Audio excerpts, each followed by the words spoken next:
puso ng General Trias Cavite, matatagpuan ng Tejeros Convention Site. Isang makaisa-isayang lugar na naging sakti sa pinakamahalagang pangyayari sa kasaysayan ng Pilipinas. Dito sinagawa ang kauna-unahang debosyonaryo upang gumawa ng organisadong pamahalaan. Hanggang ngayon, nananatili itong simbolo ng pagkakaisa, pamumuno at pagmamahal sa bayan.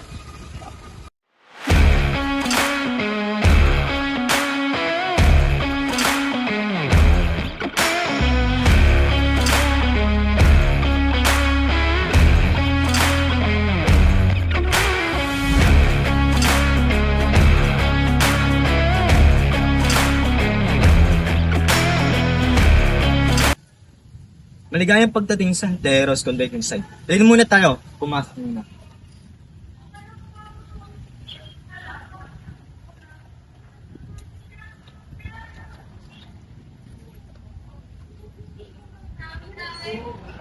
At ito na ang convention site.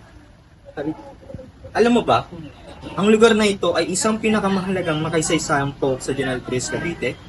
Dito, nagtipon ang mga pinuno ng katipunan upang pag-usapan ang kinabukasan ng revolusyon laban sa mga Espanyol. Noong Marso 22, 1897, dito ginanap ang Tejeros Convention, ang kauna-unahang revolusyonaryong halalan sa Pilipinas. Sa pulong na ito, dito nanalo si General Emilio Aguinaldo bilang Pangulo ng Revolusyonaryong Pamahalaan. Ang pangyayaring ito ay naging malagang tungo sa pagtatag ng isang organisadong pamahalaan para sa kalayaan ng bansa.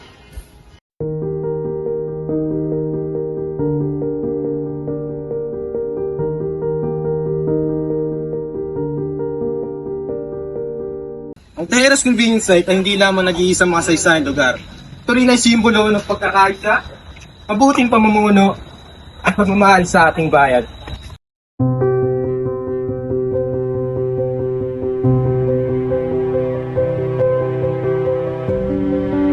Pinapaalala ng lugar na ito ang mga sakripisyo ng ating mga bayani upang makamit ang kalayaang pinatamasa natin sa ngayon.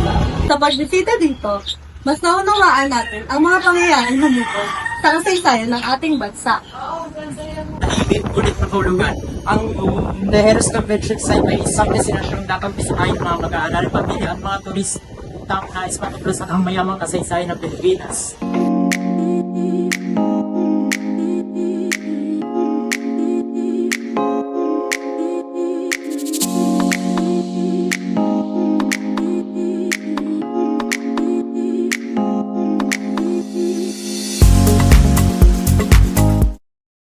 Ang kasaysayan ay hindi lamang tungkol sa nakaraan.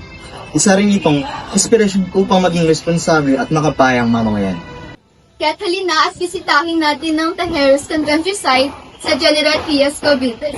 Tuklasin ang ating kasaysayan, pahalagaan ng ating pamana, at ipagmalaki ang pagiging Pilipino.